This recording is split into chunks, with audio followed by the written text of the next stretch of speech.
ఈరోజే అత్యంత పవిత్రమైన అశోకాష్టమి. భాద్రపద బహుళ అష్టమిని అశోకాష్టమి అని పిలుస్తారు. ఈరోజు జీమూత వాహనుడి కథ వినాలని పురాణాలు చెబుతున్నాయి.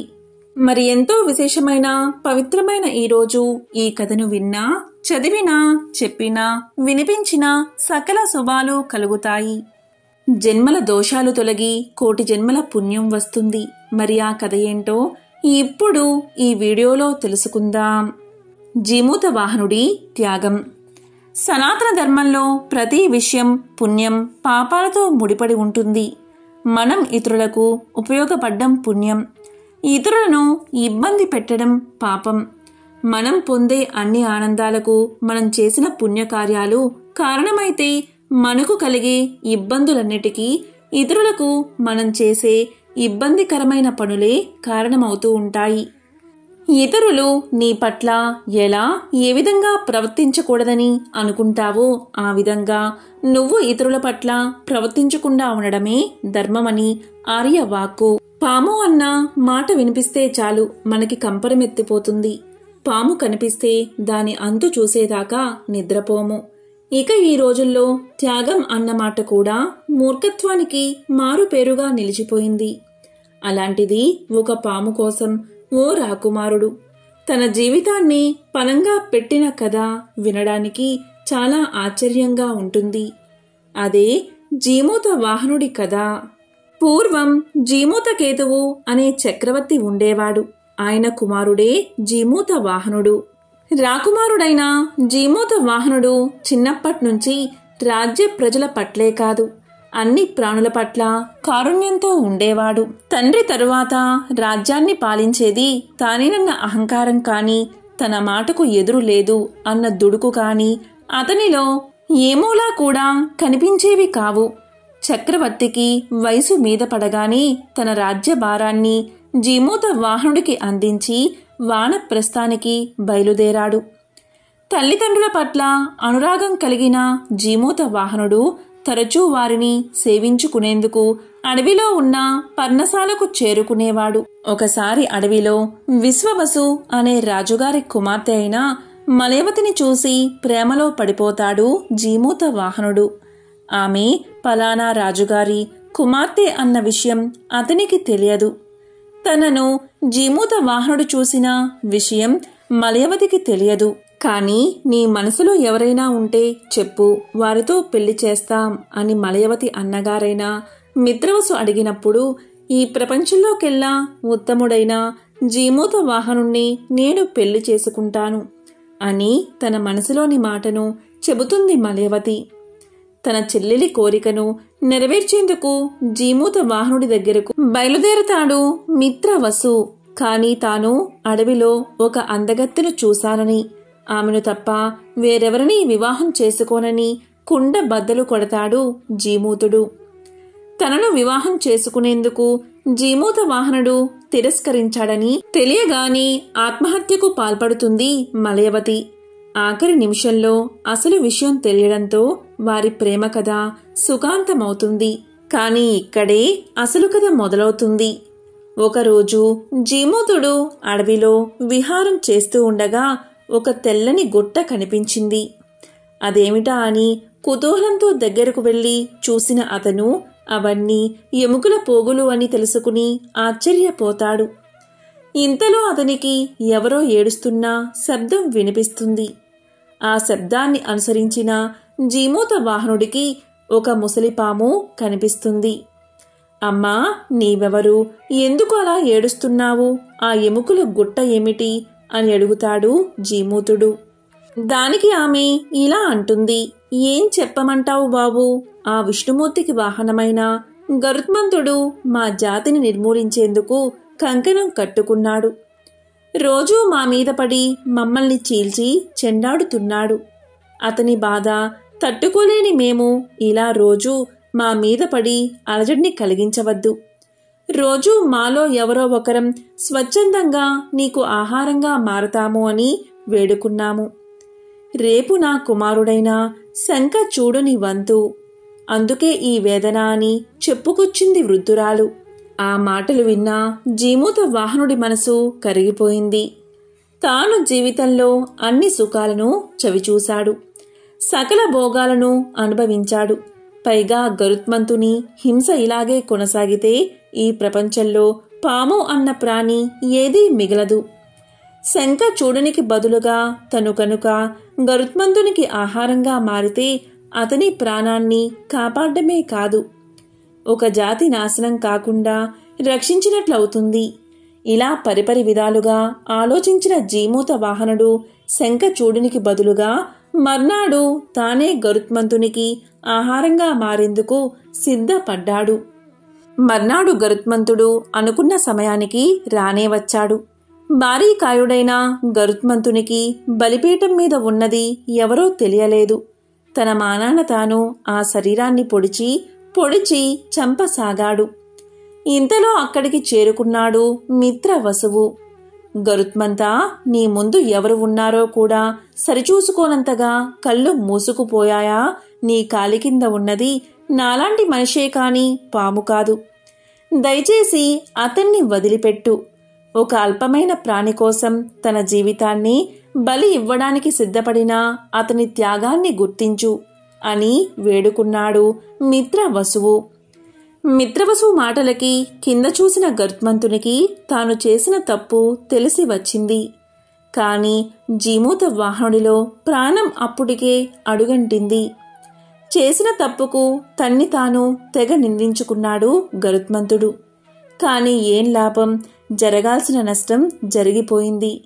విషయం తెలుసుకుని అక్కడికి చేరుకున్న జీమూత వాహనుడి కుటుంబం బోరున విలపించసాగింది. వారి దుఃఖాన్ని చూసిన గరుత్మంతుడికి ఏం చెయ్యాలో పాలుపోలేదు. వెంటనే స్వర్గలోకానికి వెళ్లి అమృత భాండాన్ని తీసుకొచ్చాడు. దానితో జీమూత వాహనుడిలో కొడగట్టిన ప్రాణం తిరిగి మేల్కొంది. తన ప్రాణాలను తిరిగి దక్కించుకున్న జీమూత వాహనుడు సంతోషించలేదు సరికదా, సాటి జీవులు నిరంతరం గరుత్మంతుడికి ఆహారంగా మారుతుంటే దాన్ని చూస్తూ గడిపే జీవితమెందుకు అని దుఃఖించాడు. జీమూత వాహనుడి దుఃఖం గరుత్మంతుల్లో సైతం పరివర్తన కలిగించింది. ఇక మీదట తాను పాముల జోలికి పోనని జీమూతునికి వాగ్దానం చేశాడు గరుత్మంతుడు.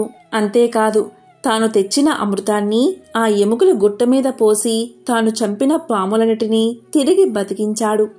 అలా ప్రాణం ఎవరిదైనా ఒక్కటే అని నిరూపించిన జీమూత వాహనుడు తన దీక్షతో ఏకంగా ఒక జాతిని కాపాడిన వాడయ్యాడు. మన ఆలోచనలు ఎప్పుడూ ఇతరులకు మేలు కలిగించేలా ఉండాలి. అంతిమంగా లోకక్షేమమే మన లక్ష్యం కావాలి. మన పుణ్యం పెరగాలంటే 3 కర్మలను విధిగా నిర్వహించాలి: పరోపకారం, దానం, ధ్యానం. మనల్ని కాపాడే ప్రకృతికి, మన చుట్టూ ఉండే సంఘానికి, పశుపక్షులకు మనం బాధ్యులుగా ఉండాలి. వాటన్నిటి నుంచి మనం సహకారం స్వీకరిస్తున్నప్పుడు తప్పనిసరిగా మనం వాటికి వినియోగపడాలి. వాటి క్షేమం కోసం సహకరించాలి. లేకపోతే తగిన మూల్యం చెల్లించుకోవాల్సి వస్తుంది. అందుకే సేవ, పరోపకారం, దానం వంటి సత్కార్యాలు చెయ్యాలని పెద్దలు చెప్తూ ఉంటారు. వాటి వల్ల భగవంతుడి అనుగ్రహం కలిగి సత్ఫలితాలను పొందుతాం. అందుకు నిదర్శనమే జీమూత వాహనుడి చరిత్ర. మహాభారతంలోని ఒక విశిష్టమైన కథను ఇప్పుడు విందాం. శ్రీకృష్ణ పరమాత్మ రాయబారానికి వచ్చి హితవు చెప్పినా వినని కౌరవులను చూసి పరశురాముడు ఇలా పలికాడు: నాయనా దుర్యోధన, నీకు నీ వారికి మేలు చేయగల కథ ఒకటి చెబుతాను, విను. పూర్వం దంబోద్భవుడు అనే పేరుగల రాజు ఉండేవాడు. అతను ఈ భూమండలమంతా పరిపాలించేవాడు. భుజబలంలో, పరాక్రమంలో అతనికి సాటి రాగలవారెవరూ లేనంతటి మహాయోధుడు ఆయన. ఆయన రోజూ ఉదయం లేచి కాలకృత్యాలు ముగించి బాగా అందంగా అలంకరించుకుని రత్న కిరీటం ధరించి కోడెతాచు వంటి తన కరవాలం చేతబట్టి సభాభవనానికి విచ్చేసి బంగారు సింహాసనాన్ని అధిష్ఠించేవాడు. 100 మాగధులు తన బలపరాక్రమాలను కీర్తిస్తూ ఉంటే విలాసంగా వింటూ దంతోద్భవుడు ఆనందించేవాడు. రోజు సభాసదులను చూస్తూ ఈ భూలోకంలో ఎవడైనా నాతో యుద్ధం చేయగల మహావీరుడున్నాడా? గద, ఖడ్గ ప్రసాది ఆయుధాలతో కాని, ఆగ్నేయ, వారుణ, వాయవ్యాధి అస్త్రాలతో కాని నన్ను ఎదుర్కోగల వీరుడుంటే చెప్పండి. అంతేకాదు, మల్ల యుద్ధం చేయగల వీరుడున్నా వాడిని ఇట్టే కడతెరుస్తాను అని గర్వంగా నవ్వి భుజాలు ఎగరేసేవాడు. అయితే దండోద్భవుడు బల పరాక్రమాలు ఎరిగిన వారెవరూ యుద్ధానికి దిగేవారు కాదు. దీంతో రాజులో అహంకారం రోజురోజుకి పెరుగుతూ వచ్చింది. దానికి తోడు అనుచరులు కూడా అనుక్షణం దంభోద్భవుడు బలం గురించి పొగుడుతూ ఆ గర్వాన్ని మరింత పెంచారు. ఒకరోజు దర్బారుకు దూరదేశం నుండి కొందరు విప్రులు వచ్చారు. వారు ఈ తతంగమంతా చూసి ఇలా పలికారు: మహారాజా, దంభోద్భవుడు మీరు నిజంగా మహావీరులే, బల పరాక్రమ సంపన్నులే.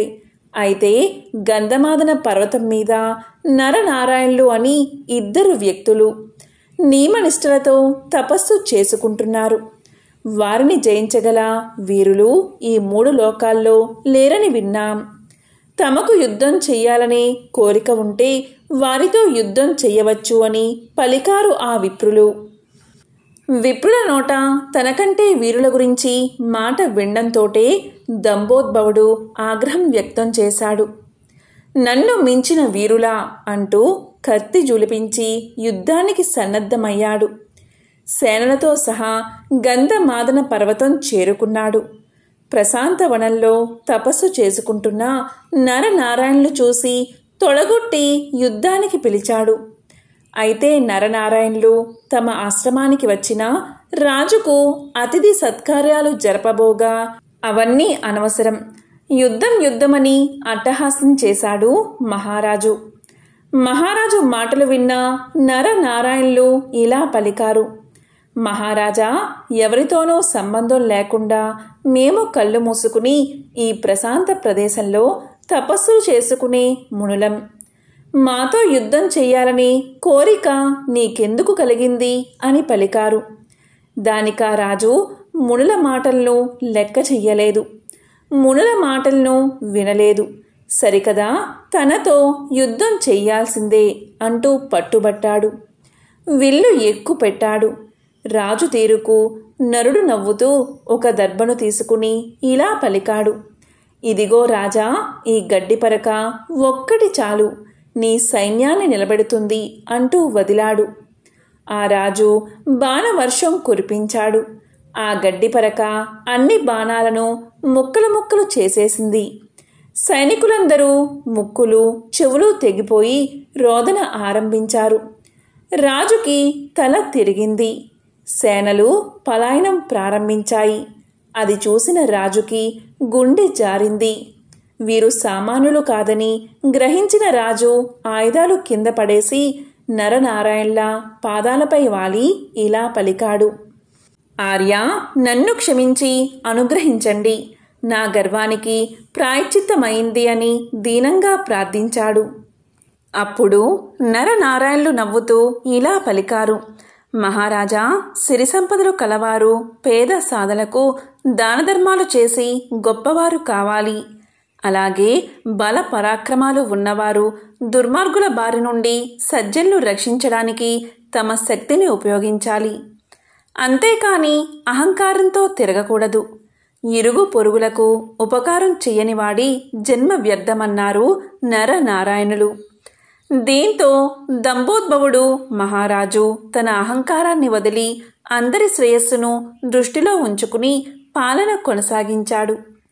తన సంపదలను బీదలకు దానం చేస్తూ తన బలంతో దుర్మార్గులను క్రూరులను శిక్షించి న్యాయ మార్గాన సజ్జన సేవ చేసి పేరు ప్రఖ్యాతులు పొందాడు మహారాజు.